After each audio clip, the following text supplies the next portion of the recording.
Então, Karen, tem risco realmente comprar imóvel de uma empresa, mesmo que não tenha lá uma certidão de distribuição de uma falência, pode ter risco? Como todo bom direito, depende. E a gente vai ver que tem muitas particularidades que a gente tem que entender para saber se tem ou não tem risco. Olha só aí, vamos segurar essa pergunta aí, porque é isso que você vai ver, dentre outros assuntos, no nosso episódio de hoje do Adnocast.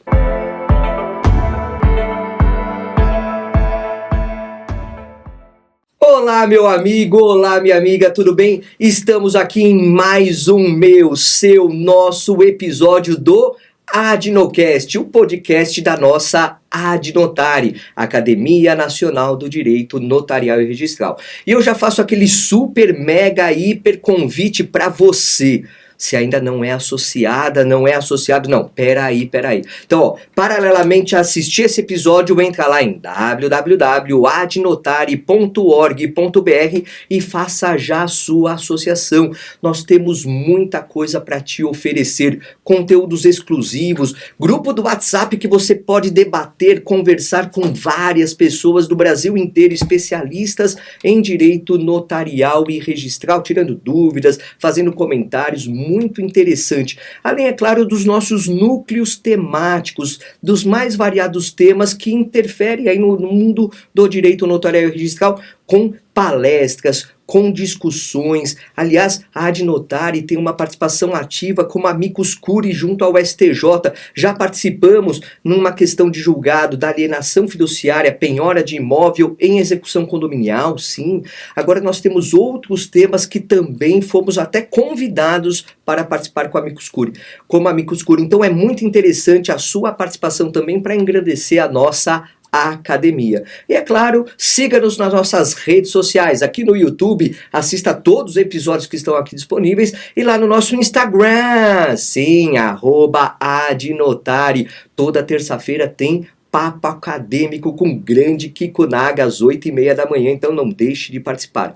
E olha, hoje nós estamos aqui com uma convidada mega especial que eu tive a honra de conhecer no congresso que a Adnotari organizou junto com as OABs da Zona Leste, que foi lá no estádio do Corinthians, não, foi no Teatro do Corinthians, que é todo poderoso timão, corintiana, né? Não.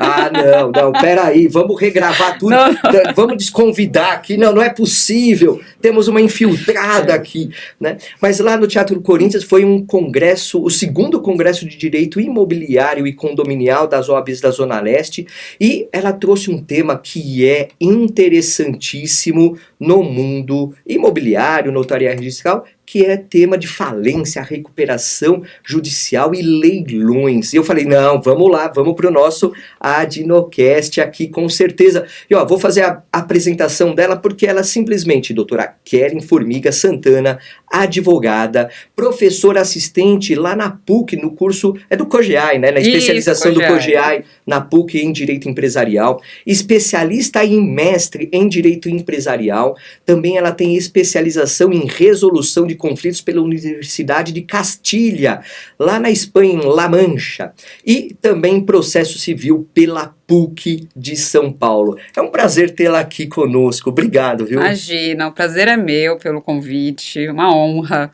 Espero passar um pouco aí da área empresarial, que tem uma interconexão com o imobiliário.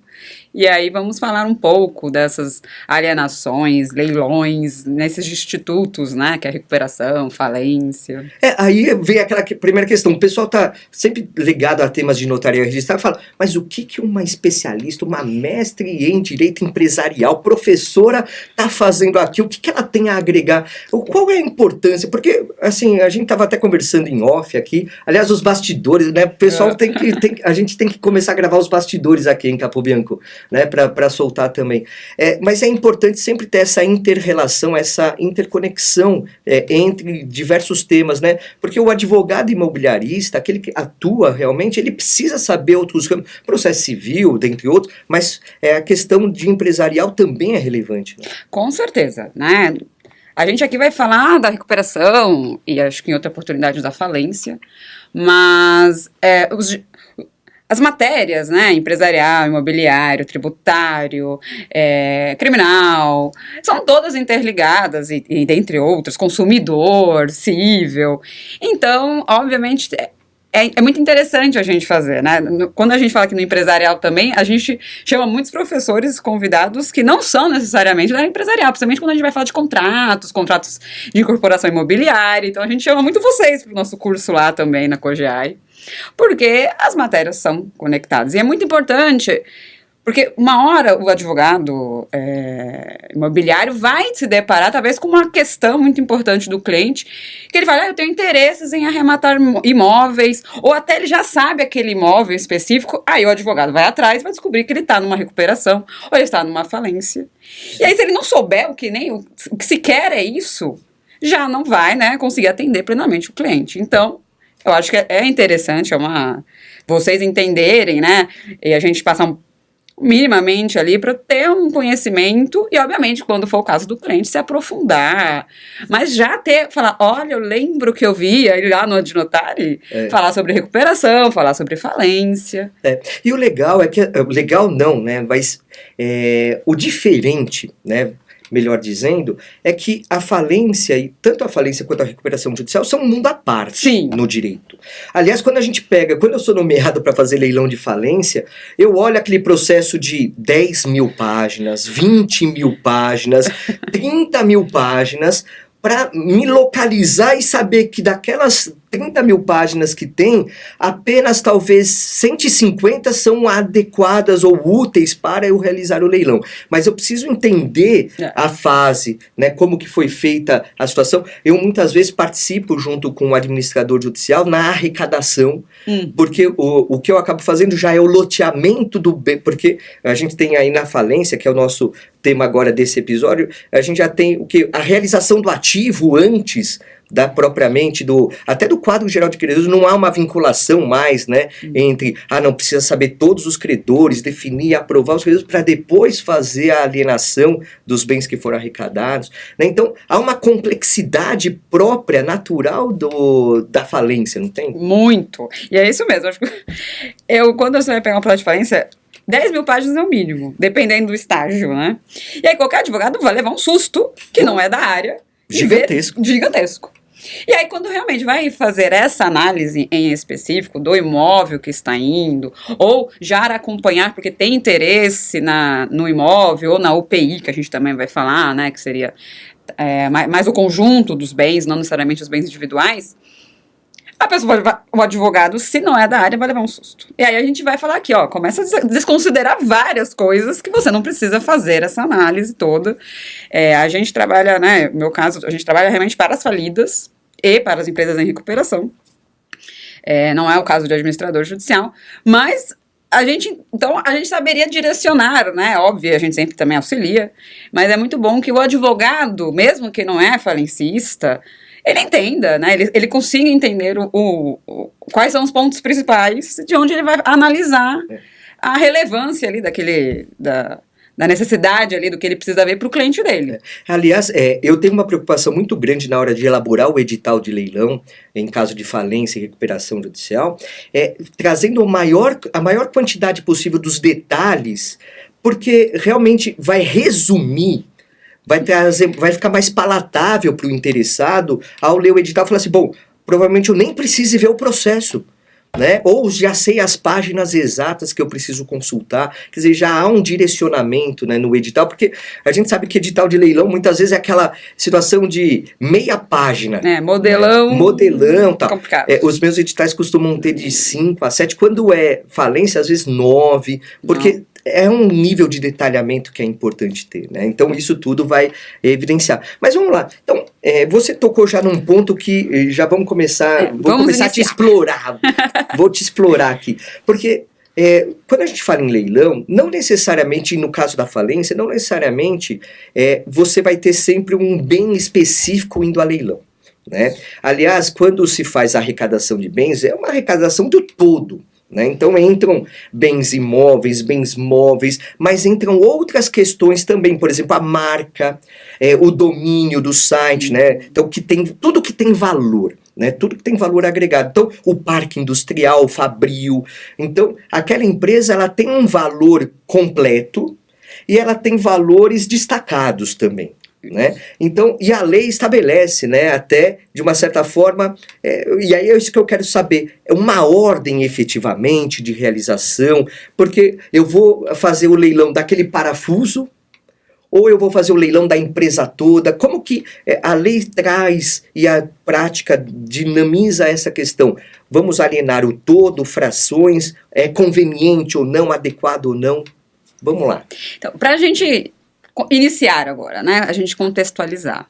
A falência, porque a gente aqui sabe muito bem, né? Mas vai que alguém ainda não entenda bem o que é necessariamente a falência. Porque eu acho que quando a gente entende o que é a falência, pronto, tudo o resto fica mais fácil. Desenrola. Desenrola. Né? O que é a falência, na verdade, né? A falência é um processo executivo coletivo. O que acontece? A empresa, né, ou o empresário, a sociedade empresária, que são os aptos, né, podem falir. Isso é interessante a gente saber, né? Não é toda a sociedade que necessariamente vai poder ter a falência decretada. Sociedades simples, né, cooperativas, por natureza são simples. Nós, sociedades de advogados, sempre seremos simples. Então, os bancos também, né? Os bancos... eles têm uma intervenção, isso, né, o banco, na verdade, ele tem a falência, é que ele antes tem o processo de intervenção pela agência reguladora, no caso do Bacen, e depois ele vai para a falência. Tanto que a gente tem a falência do Banco Santos. Sim. Né? Mas, de fato, ele é diferente, como algumas outras seguradoras. Eles têm até porque ele pode ser adquirido até mesmo antes, isso, né? Tem várias questões mais peculiares. Isso, né? Tem regras próprias, mas sim, no final ele chega na falência, né? Agora, a sociedade empresária, o empresário ele pode diretamente, assim, obviamente dependendo, são requisitos taxativos quando você pode, né, quando haverá sua decretação de falência, mas se, geralmente pela impontualidade ou pela insolvência, né, o empresário, a sociedade empresária acaba não conseguindo mais satisfazer os seus pagamentos, geralmente por isso que ou é por uma impontualidade acima de 40 salários mínimos, ou por execução frustrada, ou atos falimentares, que também aí são inúmeros, convolução e recuperação em falência. Bom, quando isso acontece, qual que é a ideia? A ideia justamente é, se a empresa não tem mais condições financeiras, ela tem que agora, então, fazer o seu processo de liquidação. E ela pagar da melhor maneira os seus credores de forma, que a gente chama par condito creditório, né? Da melhor forma, de forma igualitária. Então, aí se vem a falência. Então, qual que é o objetivo da falência? Como a gente vai ver lá na recuperação, não é necessariamente o objetivo dela. Aqui é liquidar o ativo para pagar o passivo. Então, na falência, o que se busca é realmente vender os ativos, né, para pagar o passivo. E aí, obviamente, a gente tenta descobrir quem são todos os credores, fazem as listas. E aí, vender, pagar o que dá para pagar, o que deu para pagar. Tem falências supervitárias, inclusive, embora a maioria não sejam, né? Sim. E depois encerra. Né? Então a falência não é um pandemônio, a falência é um procedimento, realmente, quando... É que demora muito, né? Tem falências de 20 anos, 30 anos, o que é um absurdo. Veio reformas da lei tentando realmente maximizar, principalmente a arrecadação do ativo, que é o que a gente vai falar aqui, para justamente porque o grande objetivo dela é levantar o ativo, pagar o passivo. E ela ser encerrada. Não adianta a gente ficar criando falências, né? Alimentando falências de 10, 20 anos, sim, quando a gente percebe que não há mais ativo. E isso realmente a lei, né, observou que as pessoas querem, as coisas têm que ser resolvidas rápidas, até para que o empresário possa voltar à sua atividade, não ficar com estigma no mercado. Então, finaliza, né? E é isso. Então, o que acontece? A falência tem esse principal objetivo, né? Óbvio, quando acontece os casos de falência, e a gente vai para o processo falimentar, é buscar, então, a arrecadação do ativo. E aí, como a gente faz essa arrecadação do ativo? É nomeado um administrador judicial, né? Porque quando a falência, diferente da RJ, a falência, a atividade, ela vai ser encerrada. Ela até pode prosseguir pontualmente o administrador para finalizar algum contrato bilateral importante, que vai favorecer a massa, principalmente para arrecadações de valores, mas, em regra, ele vai lá, é o que a gente chama de lacrar o estabelecimento. Sim. Não, isso é muito, e assim, é muito surreal na prática. É um choque. É um choque. Como eu disse, eu acompanho alguns administradores nesse momento, porque já aproveita para fazer na arrecadação, loteamento, tudo isso dinamiza a realização do ativo.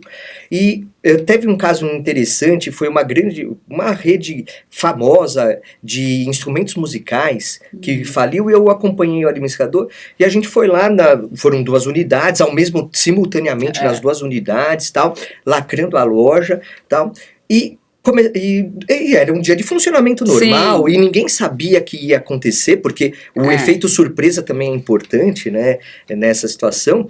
E aí, durante o ato lá de lacração, isso, aquilo, o telefone não parava, tal, e uma pessoa que ligou, falou assim, olha, eu comprei, estou querendo saber quando que eu vou receber o produto.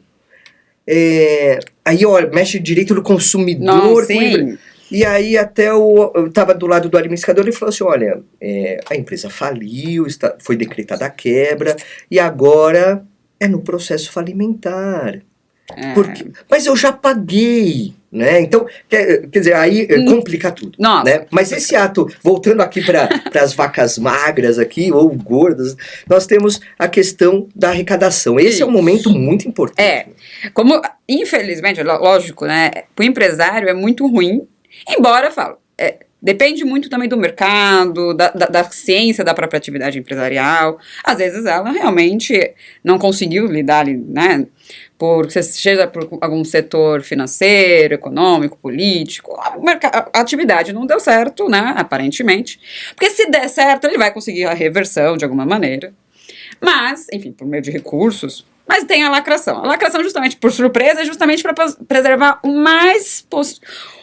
o ativo maior possível. Então, você vai lá e lacra, né, faz as indisponibilidades nas matrículas, informa para todos os órgãos que a empresa faliu, porque ali começa uma nova fase, que é a arrecadação. Então, a arrecadação é a gente buscar todo o ativo, e obviamente não é só o ativo imobiliário, imóveis, entender bens incorpóreos, marcas, domínios, direitos, valores a serem pagos, créditos, enfim. O administrador vai ter que fazer todo esse levantamento. Complexo. Os administradores fazem todo esse levantamento. Algumas falidas mais estruturadas, né, permanecem com advogados, outras acabam deixando tudo na mão do administrador judicial. Então, aí depende bastante, né? Não necessariamente a falida terá advogado. Algumas têm, outras o administrador Até porque o administrador assumiu a massa falida, né? Ele é o representante subjetivo da massa. A administração geral, ele que decide pela agora empresa que ele faliu. É o representante da massa falida. Entende-se que a falida, propriamente, né? Não a massa dela, que aí a objetiva subjetiva é os credores e a objetiva é os bens, ela tem interesse, porque obviamente ela quer fazer melhor eficiência essa falência. O resultado é de interesse. Por quê? Porque se sobrar, devolve-se aos sócios nas suas proporções do seu capital social. Sim. Então, é óbvio que ela tem interesse. Muitas vezes, por causa da condição financeira, os sócios acabam ali saindo e a falida mesmo não tem advogado. Mas, muitas vezes, já falências maiores, geralmente, a falida, não a massa, que é representada pelo administrador, ela fica com o advogado ali para acompanhar. E aí a gente tem essa arrecadação. Então, quem faz ela? O administrador. Então, no primeiro momento, ele faz a arrecadação de tudo. Lógico, ele é instantâneo? Lógico que não, ele precisa de todas as informações. Por isso que a falida é tão importante. Ela tem que passar essas informações para ele. Tem obrigação. Tem obrigação. Ela tem que fazer as declarações da lei, informar todos os ativos, informar os credores, os devedores, tem que informar tudo. E aí ele faz todo esse levantamento de ativo. Obviamente o imobiliário, agora trazendo mais um imobiliário para cá, ele consegue fazer por consultas. Então não fica tão... É um pouco mais fácil, embora às vezes a gente tem contrato de gaveta, a gente só tem direitos, né? Então, obviamente, ele vai ter que fazer toda essa investigação em conjunto com a falida, ou com os sócios da falida, e aí ele vai fazer esse levantamento. E vai fazer a avaliação. E ele tem que fazer isso hoje com a reforma da lei, e que mandou muito bem, por sinal. Ele vai fazer isso independente de, paralelamente, estar se verificando quem são os credores. já está iniciando o prazo em conjunto, os credores vão se habilitando. A falida faz a primeira lista, ela apresenta para o administrador a primeira lista de credores, o administrador vai abre-se o prazo, o administrador vai confirmar, mas isso é paralelamente, ele tem um mega trabalho, Sim. né? Nossa, um mega trabalho. Bem intenso. Bem intenso, bem intenso. E aí, ele vai fazendo, paralelamente descobrindo quem são os credores, informa-se, obviamente, por editais, então é aberto ali ao público, e ele vai fazendo essa arrecadação e avaliando. E essa avaliação, geralmente, ele pede uma autorização judicial e contrata empresas realmente avaliadoras. Lógico, coisas mais simples. Que é mais fácil de aferir, é mais fácil né? de aferir. Dificilmente eu vejo um administrador ele mesmo dando a opinião dele, né? Mas aí Nesse exemplo que eu te dei dessa loja de instrumentos musicais, os bens tinham a etiqueta com valor. é isso. Então, Pô, então, e lá é o valor de mercado, né? Porque ele está sendo comercializado, é uma loja de varejo, então você tem como aferir de forma bem simplória. Então é mais fazer a planilha lá com bem e valor e tal. Né? Aliás, e até um complicador nesse caso, muitos bens estavam em consignação.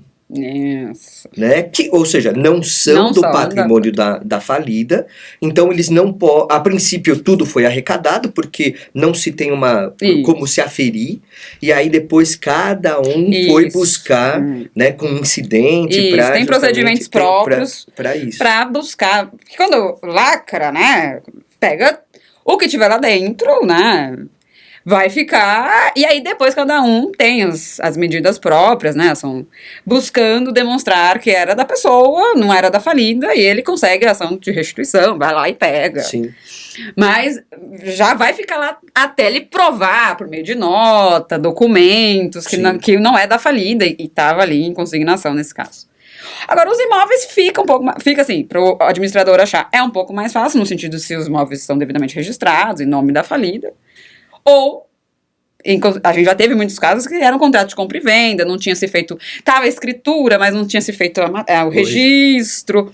Aí, obviamente, foi informado para o administrador, ele também arrecada os documentos contábeis da empresa, todos os documentos, inclusive, né? Sim. Então, ele também, obviamente, faz uma análise e descobre, né? E aí ele faz a avaliação. Imobiliária, geralmente, na praxe, a gente vê eles nomeando, né, contratando empresas. E o administrador mesmo contrata, não precisa fazer uma licitação, alguma coisa do sentido. Não, ele mesmo, o juiz autoriza, ele vai lá, contrata, e aí descobre-se o valor do imóvel.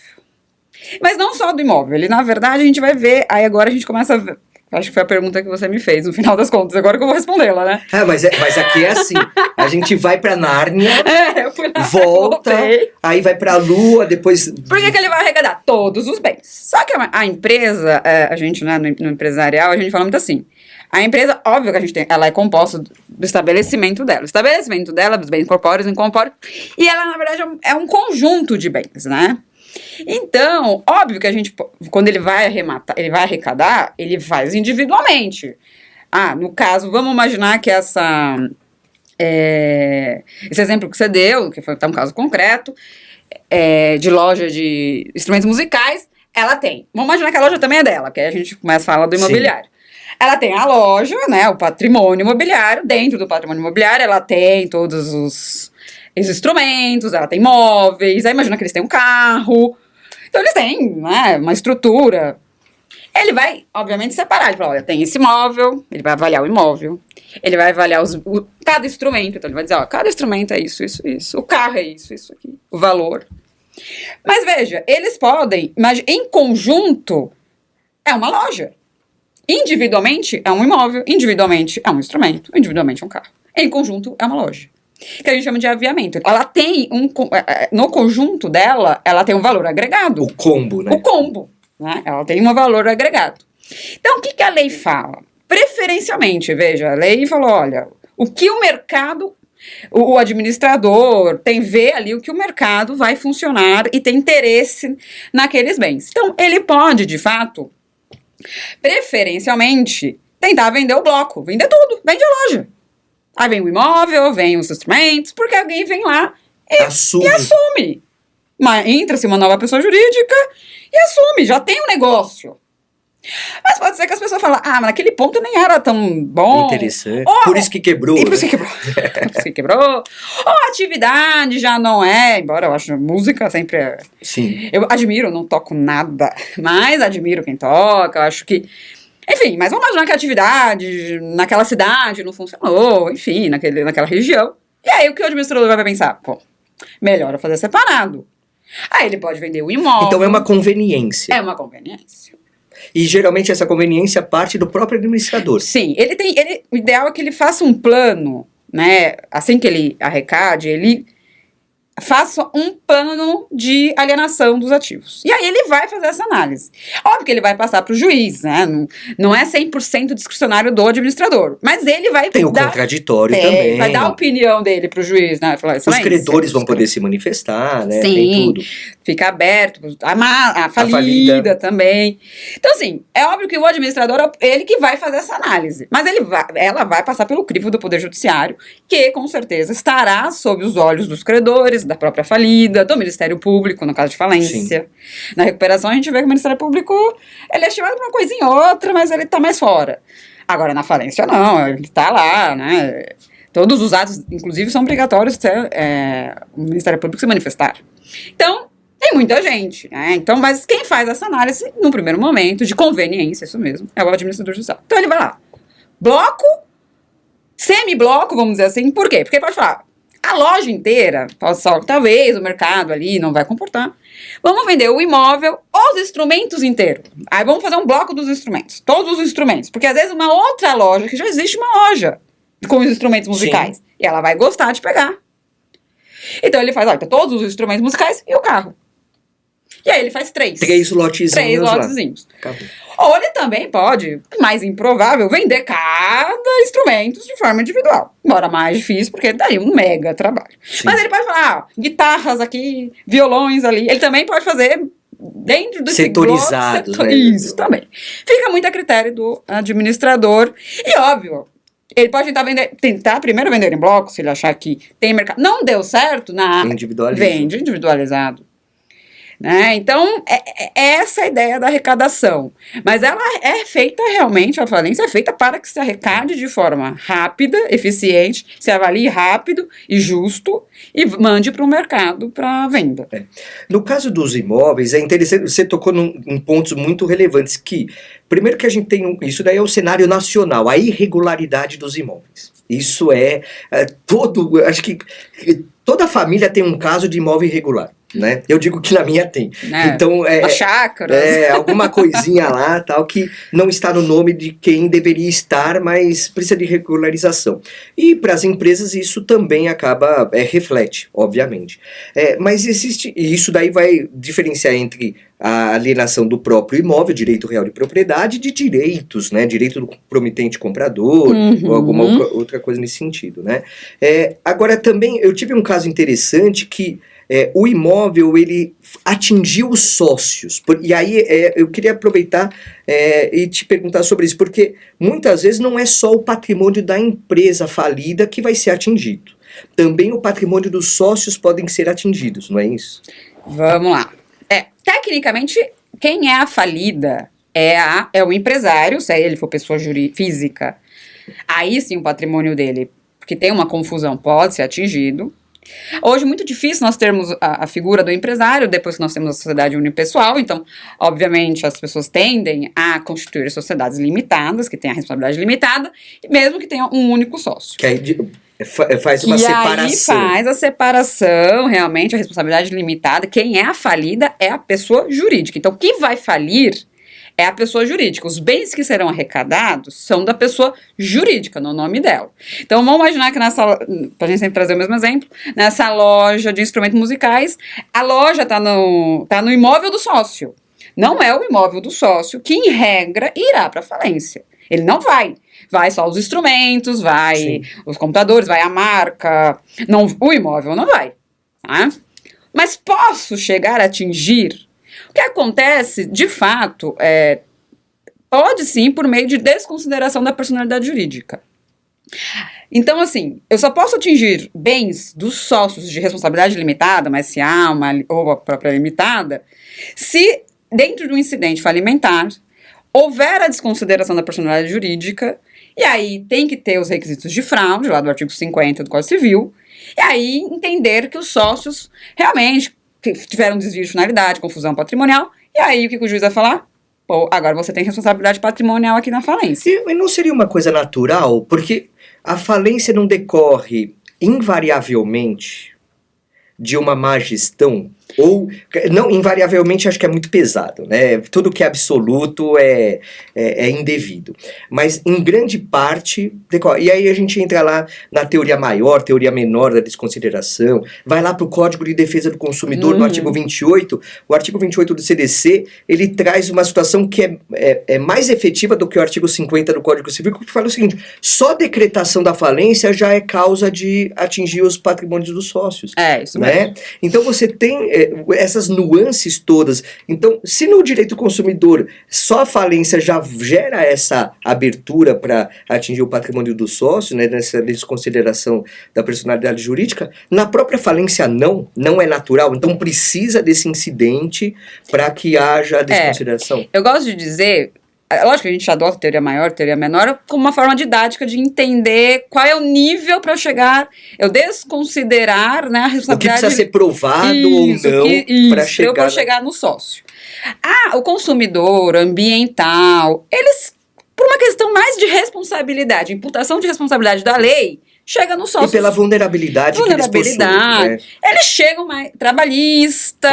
Embora o trabalhista, em regra, a CLT, não temos ali essa imputação rápida. Também tem que ir por incidente de desconsideração. É que a trabalhista tem um privilégio da ordem dos credores. Sim, também, né? É mais fácil receber talvez a vulnerabilidade do trabalhista falou assim, olha, vamos deixar eles receberem primeiro.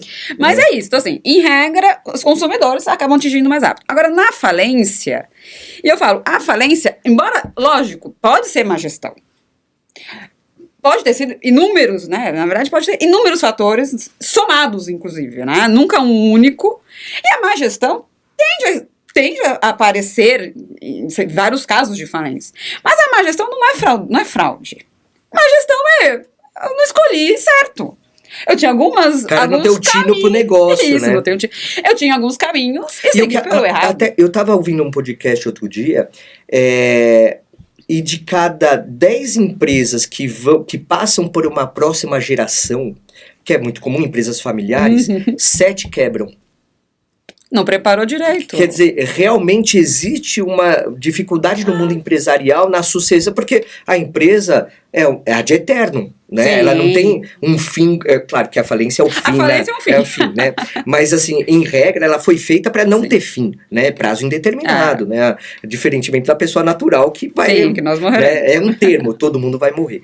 Né? E justamente esse dado foi muito interessante, porque de cada 10, 7 acabam tendo um problema que vai gerar ou uma recuperação judicial ou uma falência. Isso. É complicado. Mas é isso mesmo. Mas em regra é isso. Então, assim, por eu ter responsabilidade limitada, eu não atinjo os bens dos sócios. Os bens dos sócios não são arrecadados. Em regra.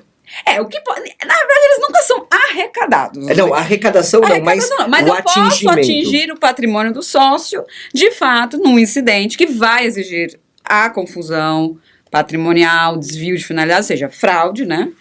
Ato ilícito, para que então o sócio possa vir essa responsabilidade e aí sim o seu patrimônio acabar sendo atingido, como numa execução, poderia ser, por um consumidor de uma forma mais rápida, e aí esse patrimônio acabar ficando responsável pelas dívidas da falência.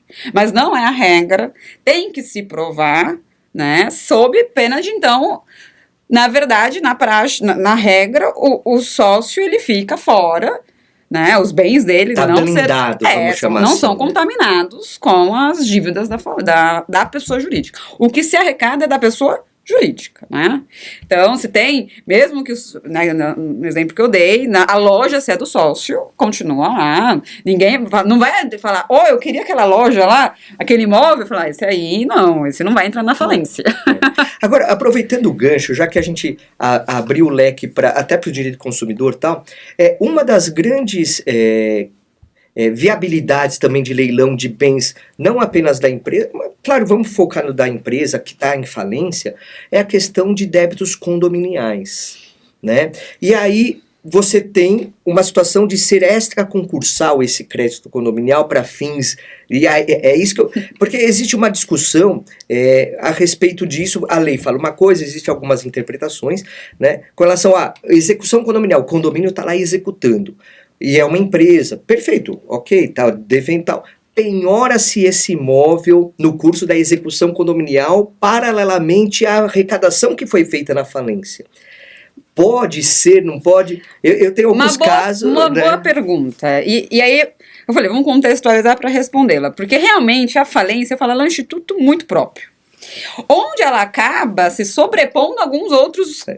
vamos dizer, algumas execuções normais. E aí você volta àquilo que você falou, de que você tem na falência um concurso universal de credores e na execução individualizada o concurso individual, mas que também vai agregar outros credores, né? Por conta, naturalmente, vai ter um concurso de credores feito de forma individual, numa execução particular não, mas individual, e o concurso universal que reúne todos os credores. Né? Então, em regra, o que a falência vai fazer, né? Ela vai se sobrepor às execuções individuais, exceto a única que ela não se sobrepõe em razão, no sentido de atraí-la para si, é execuções fiscais. Porque os créditos tributários não são atraídos obrigatoriamente para a falência. Óbvio, então correm em paralelo. Correm em paralelo, embora geralmente os entes vão se habilitar lá, porque eles têm que observar a preferência do recebimento. Sim. Então, eles acabam habilitando e não prosseguindo com as execuções. Quer seja no outro, eles vão receber eles têm que dentro receber da ordem. dentro da ordem. Certo. Então, mesmo que se eles forem tentar fazer alguma coisa nas execuções fiscais, ele vai ter que esperar. E vai ter que respeitar a ordem. Respeitar a ordem. Então, na praxe, o fisco, os entes municipais e estaduais se habilitam. Não ficam prosseguindo com as execuções porque fica inócuo e você acaba gastando dinheiro da máquina pública com... Até o andamento, claro, o andamento das execuções fiscais, ela tem um ritmo, né, na prática muito menor do que na falimentar. Sim. E aí o que acontece? Mas todos os demais, inclusive o condominial, vão ser atraídos para a falência. A falência tem um magnetismo, ela puxa tudo. O único que ainda tem um pouquinho mais de força é o tributário, mas aí eu falei, na praxe ele vai também. Porque é mais conveniente, é conveniente para o fisco, né? Os entes irem lá. Sim. Mas todo o restante tem que ir. Então, estão atraídos. Então, quando eu tenho a decretação da falência, além da arrecadação, óbvio, o principal objetivo é justamente parar as execuções individuais e falar, agora a gente vai fazer o concurso de credores. Porque o que mais se visa, uma das coisas mais se visa, é o par condito creditório, ou seja, pagar igualmente os credores. Não dar mais preferência. Então, os credores que foram mais espertos, ou mais céleres, que conseguiram, em execuções, obter valores, ali estão pagos e acabou. Se até a decretação da falência ele não conseguiu obter de forma efetiva a satisfação do seu crédito, ele vai ser atraído. Inclusive o crédito condominial. Ele vai atrair, principalmente o crédito condominial anterior à falência. Ele vai ser atraído para pagamento na falência. Os posteriores, cabe ao administrador tentar efetuar os pagamentos, para que, eventualmente, não fique até ali... benefício da própria massa. Porque senão vai ficar a dívida. Né? Não se perdoa a dívida. Então, o crédito vai continuar. Então, cabe ao administrador... Mas cedo ou mais tarde vai... Cedo ou mais tarde vai ter que pagar. Vai ter que pagar. Então, se o administrador puder, né, ali a massa comportar, ele com certeza dará preferência de fazer os pagamentos dos posteriores. Mas, às vezes, a massa não tem absolutamente... Que é o que geralmente acontece. Nenhum valor. Então, acaba-se que os condomínios não vão sendo pagos. E esse crédito vai ficando lá na recuperação, na falência. Obviamente, ele vai ter uma classificação, porque são posteriores à falência. E aí, ele vai ter uma classificação de ter mais preferências de receber na lista, vai receber antes de que alguns outros credores. Por isso que fala que é extraconcursal? Não, extraconcursal não teria um termo equivocado, porque extraconcursal, a gente dá para entender que eu estou fora do concurso de credores. Não entraria na fila. Não, entra. É que ele vai ter, como ele é considerado um crédito... até me equivoquei. Na verdade, ele pode ser considerado extraconcursal. Esse pós. Por quê? Porque a gente fala crédito decorrente da massa. Porque a massa agora que está... Sim. Então, eles têm realmente como crédito do administrador. Eu tenho preferência... Então, eu saio do concurso...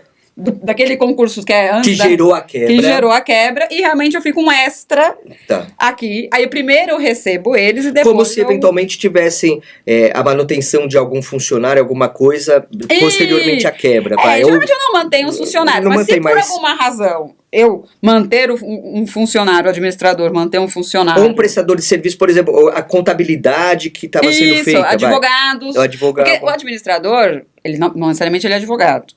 E às vezes tem casos trabalhistas, tem casos tributários que ele precisa contratar escritórios. Ou que já estão contratados e aí ele vai manter. E ele mantém. Locação. Isso é também bem importante, também como a gente está falando de imobiliário. Às vezes, o que acontece? A empresa faliu e ela locava um imóvel. Aí a gente pode falar em dois pontos. Ela é locadora e ela é locatária. Se ela é locadora... Ótimo. Ótimo. O administrador vai continuar recebendo a locação. O administrador vai arrecadar, mas ele não vai tirar o locatário de lá. Nem é conveniente. Ele mantém um contrato, principalmente se é por prazo determinado, ele tem que manter o contrato. Depois, obviamente, ele faz a alienação do bem. E até mesmo pode ser feita alienação. Mantendo, colocando a ressalva eventualmente, da locação. E quem arremata pode ter conveniência na manutenção. Por investimento. Né? Mas ele não tira, né? Então, as pessoas têm medo. Eu vou sair do imóvel. Não, ele vai chegar lá para arrecadar. Aí você vai mostrar o contrato de locação. Você fala, calma aí, não vem aqui não. O imóvel sim. O imóvel sim. Que tá aí dentro, ele vai e faz esse esclarecimento. Agora, quando a falida é locatária, por sua vez, o administrador vai tirar o imóvel correndo?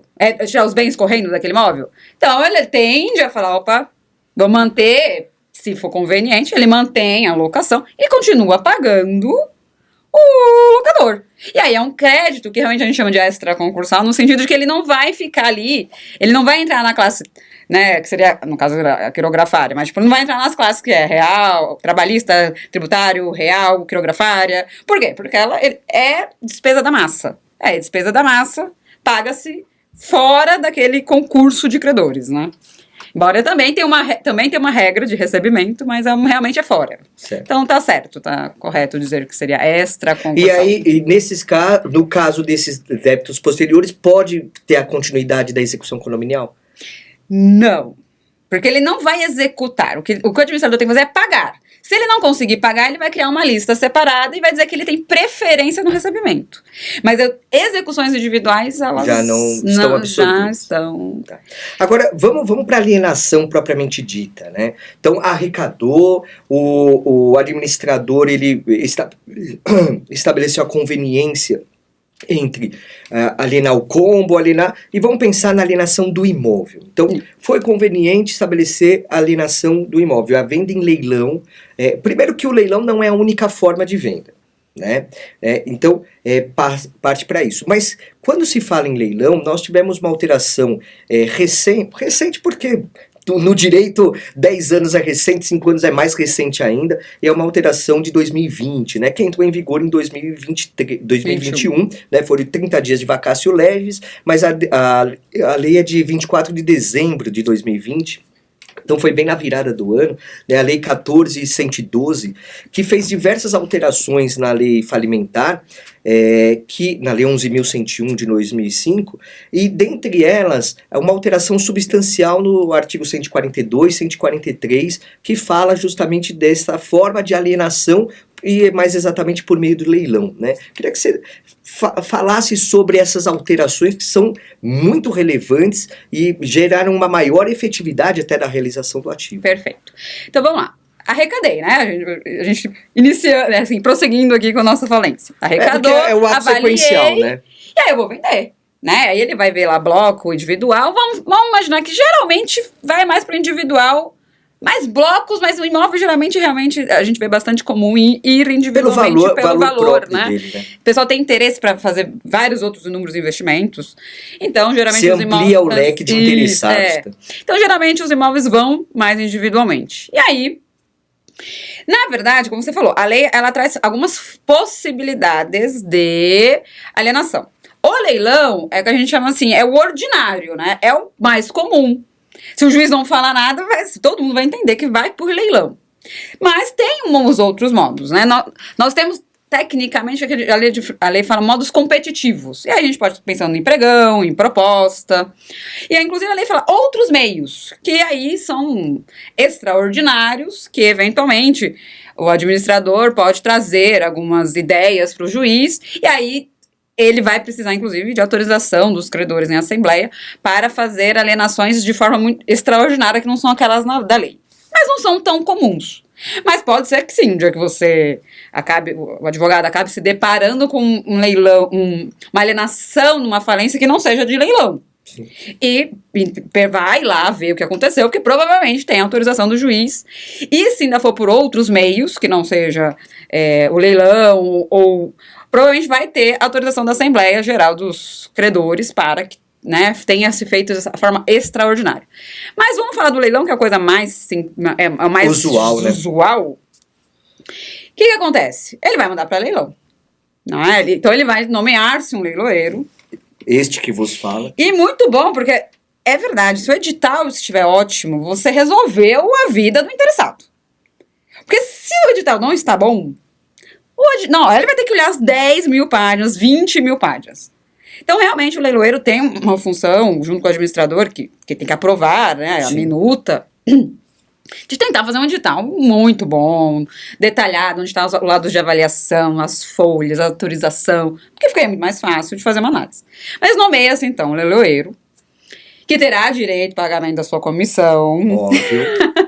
E aí... É o arrematante, ele não está fazendo parte da massa falida, porque é o arrematante que paga para o serviço do leiloeiro. E ele manda para leilão. E agora, a gente tem, óbvio que a própria lei vai dizer que as regras do leilão são as compatíveis com o CPC. Então, lá, os prazos... Até a lei falimentar faz essa correlação. Ela faz é aquela aplicação subsidiária, né? No que couber, né? No que couber. Por que no que não couber? Porque na falência nós temos umas particularidades. Nós temos 3 praças. Nós podemos ter 3 praças na aliás, falência. Até a lei, ela nomeia de chamadas, né? Ela fala chamada. Eu chamo de praça. Não, é que assim, é muito comum a gente falar de praça, mas a lei nomeia em chamada, né? Diferente até. Aliás, ou é leilão ou é praça, agora é chamada. Agora é chamada. Adoram alterar os nomes, né? Isso mesmo. São 3 chamadas. A primeira, muito similar às execuções, vamos dizer, os leilões em execuções individuais. A primeira praça dos leilões fora da falência. Que é valor da avaliação. Então, com atualização, 100% atualizado. Sempre 100% atualizado, né? Na data do que vai o leilão, porque às vezes, obviamente, tem um time, né? Então... Sim. Demora... Só para você ter uma ideia, Keren, da apresentação do edital até o leilão, decorre mais ou menos de 3 a 4 meses, né? Porque precisa realmente ter uma maturação para realização, até a própria divulgação, né? Tem atos de validade, né? Publicação de editais, isso, aquilo, então precisa de um certo tempo. E aí vai ter a primeira chamada, depois... Se, obviamente, alguém arrematou no valor da avaliação ou superior, acabamos aí, está arrematado. Não foi, né? Não teve interessados, ela foi negativa. Temos a segunda, que também é muito semelhante à segunda praça, que a gente está falando de até 50% do valor da avaliação. E nesse caso, a lei é incisiva, né? Ela mínimo 50%. Que é o parâmetro do artigo 891, parágrafo único do CPC, que fala, se o juiz não fixar outro valor, é 50%. Só que aqui é 50%, o juiz não tem direção. Vai... E vamos ver se tem interessados. E é interessante que o intervalo, a lei estabelece um intervalo, né? Dentro dos 15 dias. Não é 15 dias necessariamente, até porque o calendário, quem monta as datas é o leiloeiro. Então, assim, até 15 dias. Então, finalizou a primeira praça, aí vai ter, claro, e aí a conveniência do calendário, porque pode ter um feriado, isso tem final de semana e tal. Aí, dentro dos 15 dias, vai ter a segunda chamada. Não, tanto quanto. E aí tem a segunda chamada por 50% do valor atualizado. Temos interessado? Bom, se tivermos 50 acima, foi. Vendeu. temos. Acontece. Não tem muito nas execuções individuais leilões frustrados? Sim. Aqui também. Não teve. Mesmo sendo 50%, que já é realmente um grande deságio, né? Um grande desconto. Sim. Não teve. Não teve porque pode ser por falta de interessar, não teve porque a avaliação poderia realmente estar, né? Enfim, tá mais acima, ou o mercado tá ruim. As condições do imóvel. As condições do imóvel. Inúmeras razões. Não teve. Aí que vem a grande diferença, né, no leilão de falências para leilões de execuções individuais. A gente tem a terceira chamada, que aí a gente não tem o preço vil, né? A gente pode, tecnicamente, aceitar, aí veja, aceitar propostas com valores que não estejam limitados a 50% do valor de avaliação. E, portanto, começa. Né? 40, 30, 20, 10, e vai, parcelado, mais vezes do que a lei permite. E nesse ponto, eu, leiloeiro, eu entendo que eu tenho a prerrogativa de estabelecer o patamar mínimo desse qualquer preço. Porque assim, eu não vou começar com zero. Não, então, por exemplo, nem dá, né? Fiz o leilão de um imóvel de 8 milhões, avaliado em 8 milhões. Segunda chamada, 400 mil. Né? Terceira chamada, eu coloquei 100 mil reais de lance mínimo.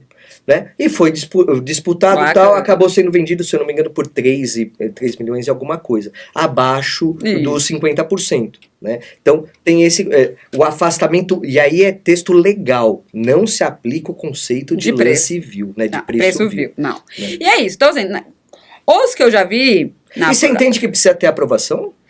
Então, eu já ia dizer, tecnicamente, é que a gente tem como aí a lei é aberta, depende muito de como foi conduzido. Você já trouxe uma ideia interessante. Você já no edital, você trouxe um preço mínimo.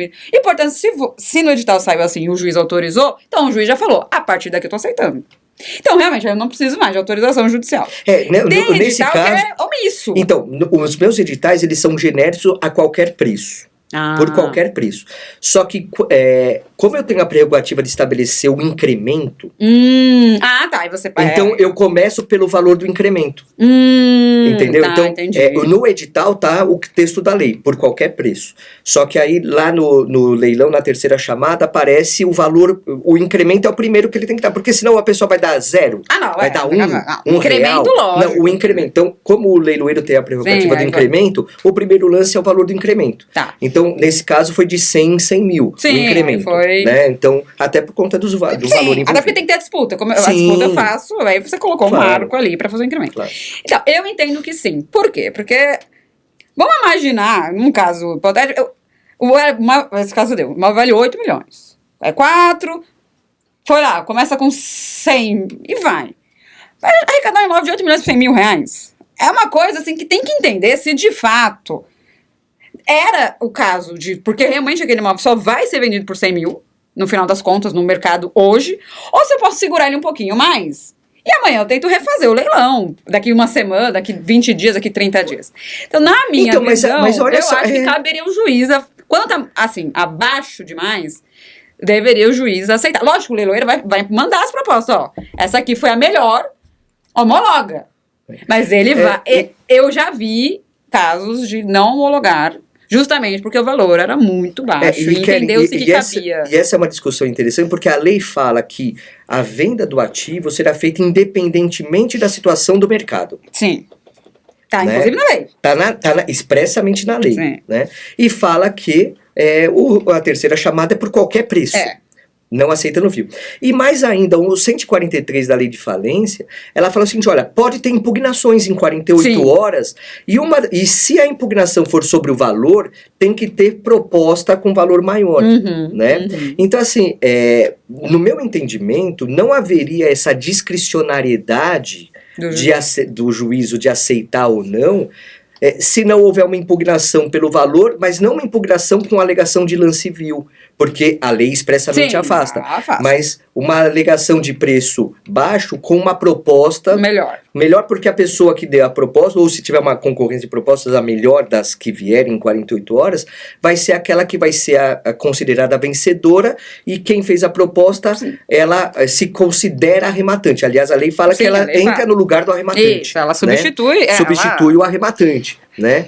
E, claro, não é qualquer um que pode ofertar essa impugnação, né? Tem limites. Não é um terceiro, perdi a data do leilão, vou nas 48 horas fazer. Não, o 143 estabelece lá os credores, qualquer credor, o devedor. O Ministério Público não vai fazer isso, mas ele tem a legitimidade aí também para impugnar.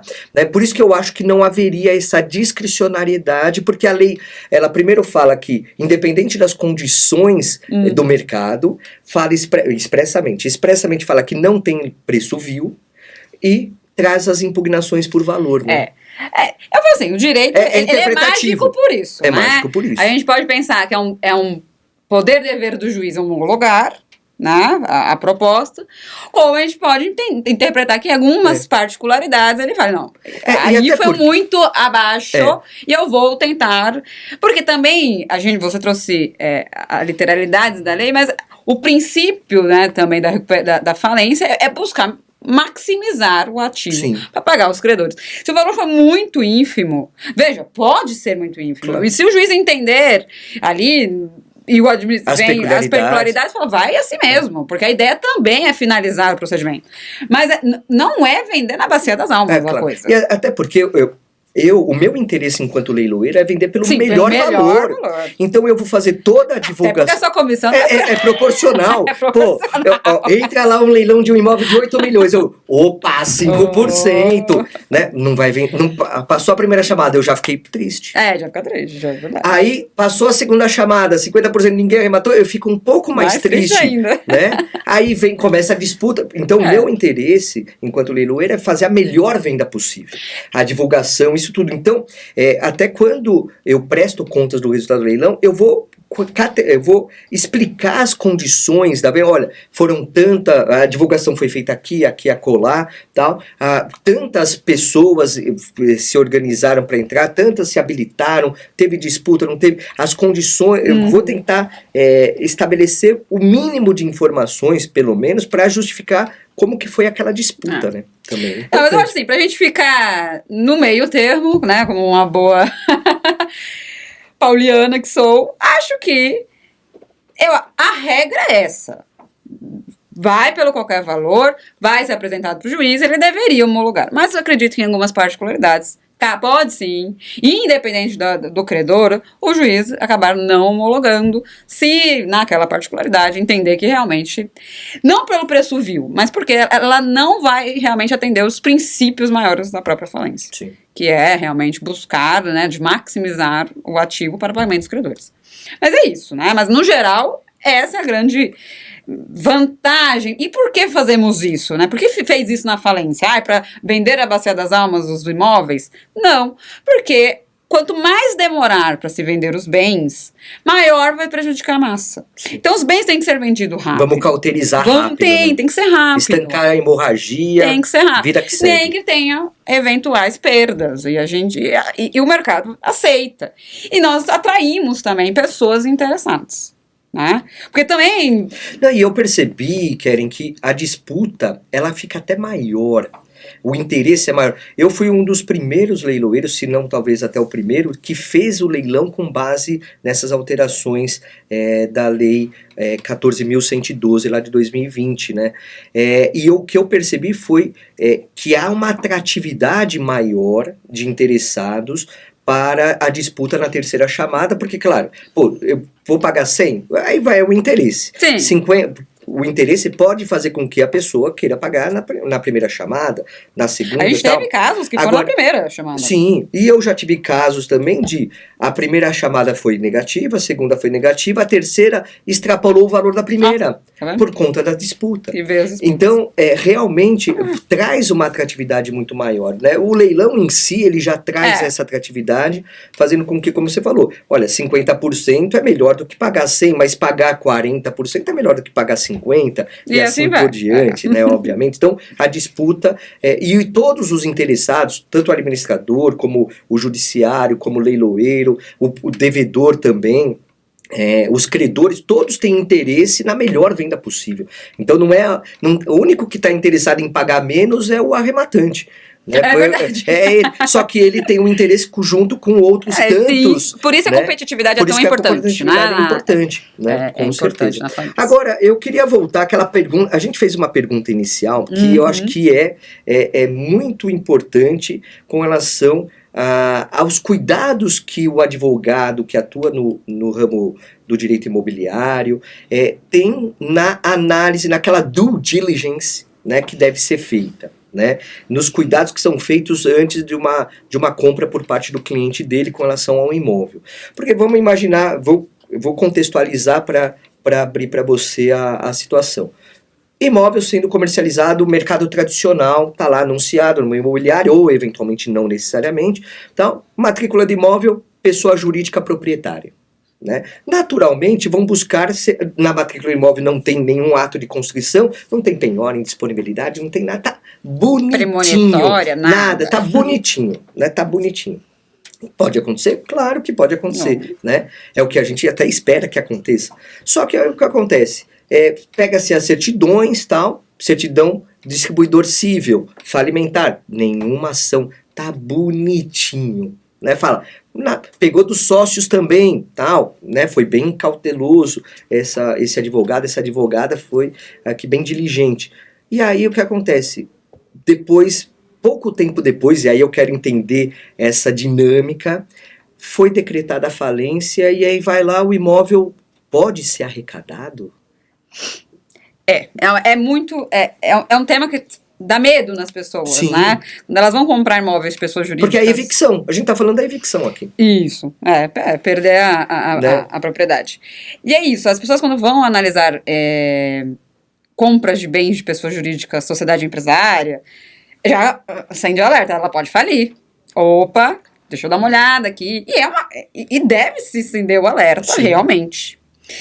E aí, quando a gente tem a falência, a gente tem um chamado termo legal, que é um período suspeito, né? Então, que é o prazo de 90 dias. E aí ele tem alguns marcos.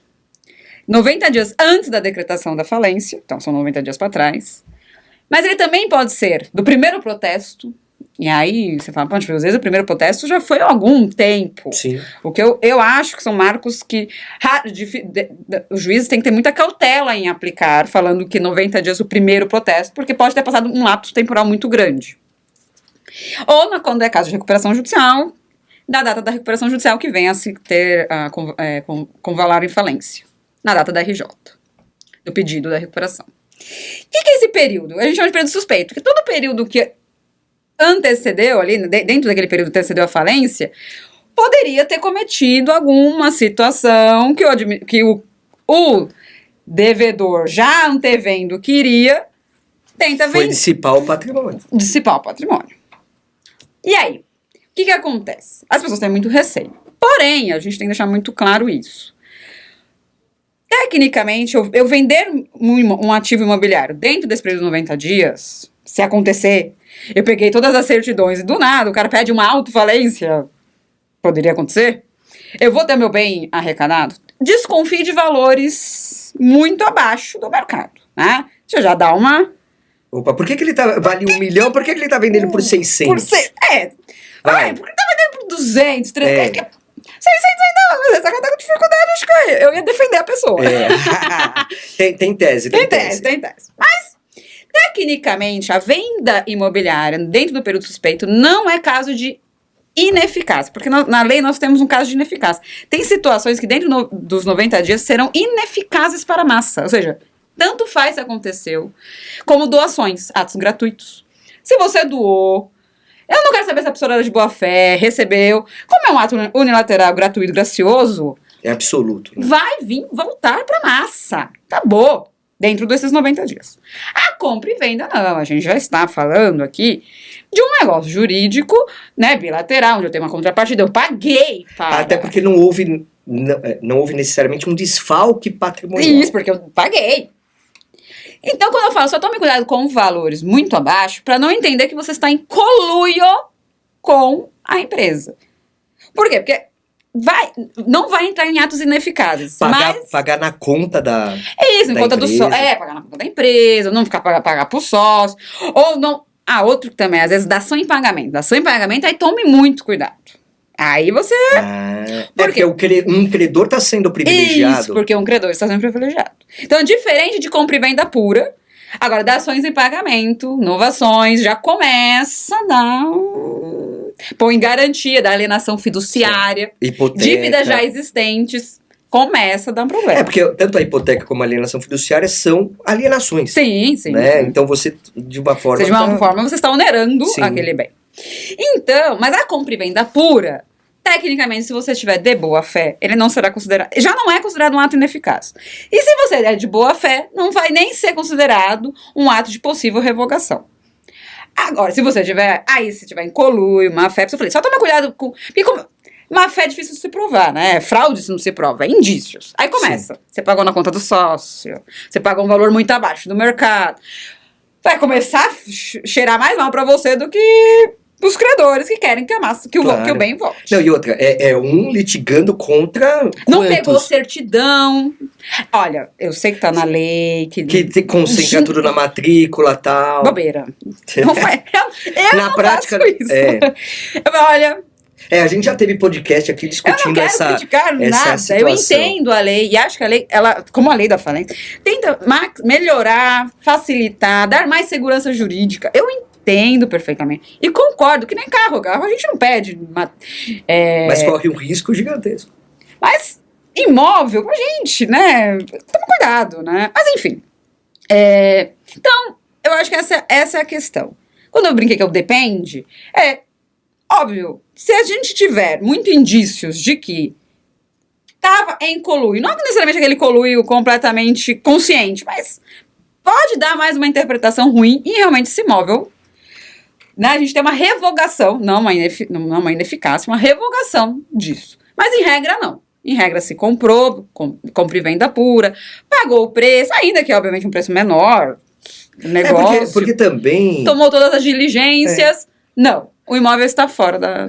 porque, Keren, também é impossível. Vamos imaginar que até tem um protesto, porque pode ter, tem uma ação trabalhista, tem isso, aquilo, e a pessoa até no negócio jurídico fala, olha, desconta o valor do protesto que eu vou lá e pago, né, o comprador. Muito comum. Desconta o valor da trabalhista que eu vou lá e negocio e pago, ou alguma outra coisa. Você considera isso na negociação. Né? Então você acaba tendo algumas situações que poderiam falar, mas isso não vai gerar uma falência, né? Um protesto, outro, isso, aquilo. Tem situações que não vão efetivamente gerar falência, mas que você vai ter isso na negociação. Né? Então, a investigação profunda de, não, me passa os extratos bancários, eu quero ver a contabilidade da empresa. Aí já...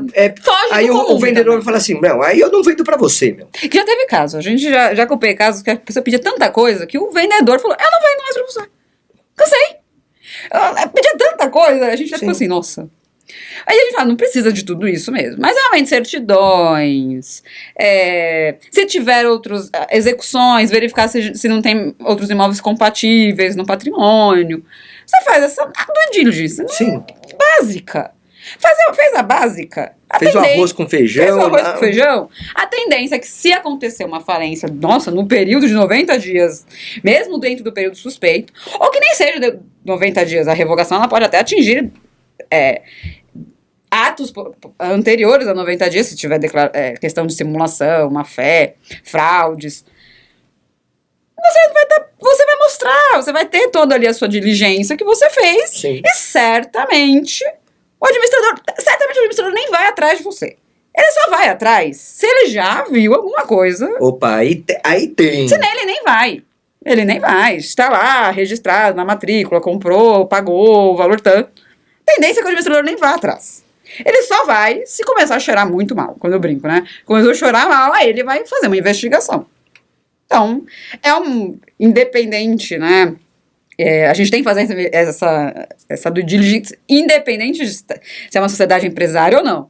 Mas em sociedades empresárias, com certeza, é recomendado que faça. Então, aqui de forma resumidaça, só fazer a due diligence já é o suficiente para coibir eventual revogação posterior em razão da quebra da empresa. Sim. Né? É isso então, mesmo. Isso é importante porque o advogado que atua no ramo imobiliário, ele fica preocupado realmente, Sim. porque a evicção é a preocupação maior. Né? Perder o imóvel por uma causa anterior à aquisição é complicadíssimo, né? E assim, não existe uma bola de cristal para analisar o futuro, né? Não tem, essa empresa aqui, não tem como, não tem. Não, é inviável mesmo, né? Então, é importante essa análise que deve ser feita. Bom, olha, tinha muita coisa a mais pra gente conversar. Keren, olha, é muito interessante essa parte. Eu particularmente gosto bastante também da questão da falência, tudo. Mas o nosso tempo tá acabando. Aliás, já ultrapassou o nosso tempo. Mas eu não quero deixar você embora sem antes fazer aqui um quadro que a gente trouxe. Tem musiquinha, Capobianco? Não, eu nem lembro se tem musiquinha ou não. Faremos. Oi? Faremos. E temos agora talvez um nome, né? Temos aqui, a gente tá com uma dúvida de nome. Eu já falei Adnofest, como que era? Pinga Fogo do Adnocare. Tem um monte de nome aqui. Ainda vão... Mas agora o Capobianco sugeriu um nome que eu achei bem interessante. Adnoesc. Bom, mas que é para te conhecer melhor, para realmente ver quem é a doutora Keren Formiga Santana. Quem é essa pessoa? E eu quero já perguntar para você, quem é você em uma frase? Nossa! Puxa, aqui não tem essa não. Vem falar de falência? Aí tenho... Numa frase. Eu sou uma pessoa otimista, esperançosa. Inclusive no direito, temos que ser muito. Temos. Né? É importante ter um grau de pessimismo, mas o otimismo tem que sempre prevalecer, né? Tem, porque a gente só sai do pessimismo com o otimismo, né? Sim.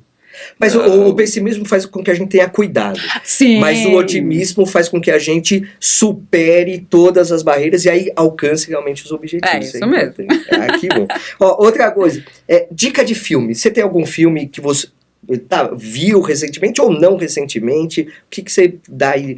Não precisa ter nada a ver com direito. Nada a ver com direito, por favor. Olha, eu sou uma pessoa muito eclética. Eles me perguntam de filmes, livros e música. Aliás, então já emenda com livro também. Tudo aqui. Não, livros. Vamos começar com os livros, que eu sou mais leitora do que espectadora. Mas livros, lógico, aí a gente fala no direito. Quem tiver interesse um pouco do direito empresarial, que imobiliário, vocês que teriam que me dar as dicas, né? No empresarial, eu acho assim, né? No tema de falência, propriamente dito, e recuperação, a gente tem comentários muito bons, comentários fluidos, né?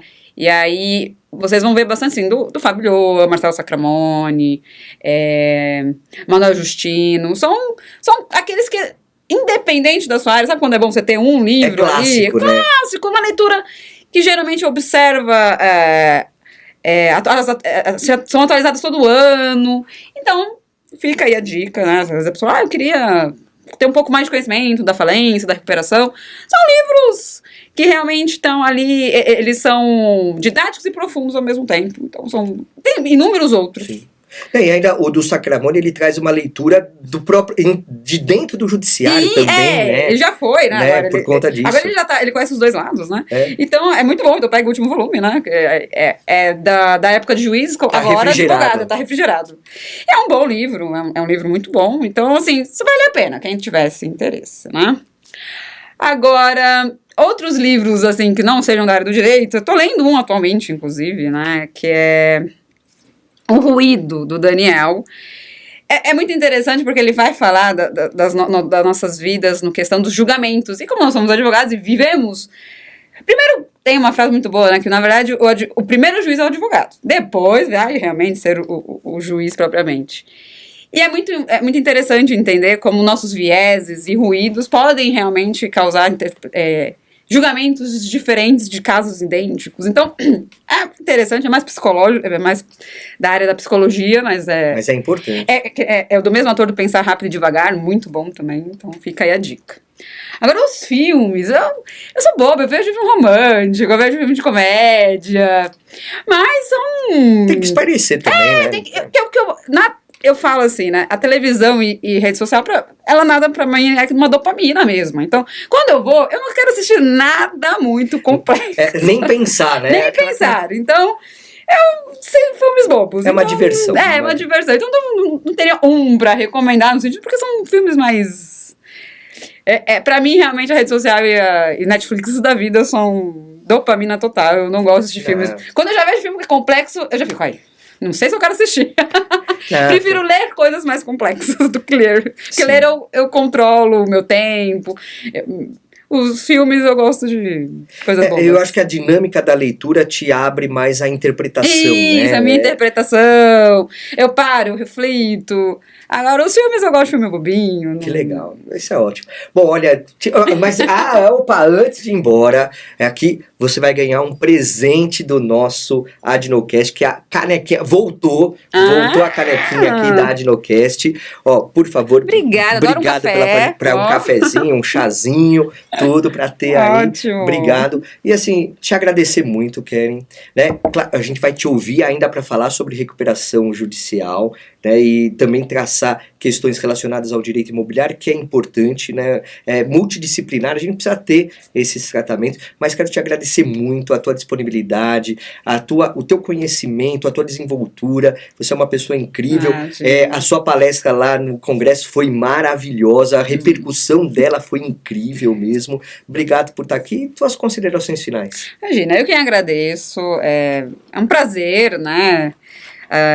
Falar, eu gosto muito de recuperação e falência, então dá pra perceber. Tranquilamente. E societário também, adoro societário. Então, realmente é um prazer estar falando. E sempre que a gente conversa, a gente troca, na verdade, informações. Então, na verdade, eu que agradeço, foi realmente um prazer falar com vocês. E espero aí comentários, dúvidas, fico à disposição para qualquer crítica. Claro, não, fica tranquila, porque foi maravilhoso. A gente gosta bastante, e o direito é isso, né? Divergir, como a gente teve aqui. Sim, normal. Isso é isso que é instigante. Com certeza, um bate-papo muito legal.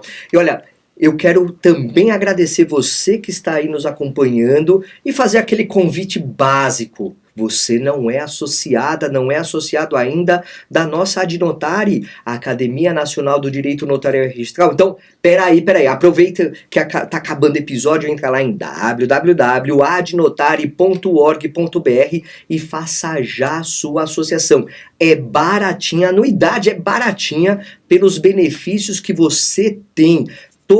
Cursos com descontos, material exclusivo, núcleos temáticos, o nosso WhatsApp que bomba de dúvidas, questionamentos, coisas relevantíssimas para a sua advocacia no ramo do direito notarial e registral e imobiliário ficar muito mais assertiva. Então espero você na nossa Adnotari. E também vejam os episódios anteriores do nosso Adnocast. Sim, temos lá muitos episódios, temas interessantíssimos que você pode muito bem se aproveitar para aprimorar também a sua atuação. E é claro, siga-nos nas nossas redes sociais, lá do nosso Instagram, sim, @Adnotari. Lembrando que toda terça-feira, 8h30 da manhã, tem o Papo Acadêmico com o grande Marcos Vinícius Kikunaga. É isso aí, meu amigo, é isso aí, minha amiga, ficamos por aqui. Bora lá, bora que dá. Abraço, até mais!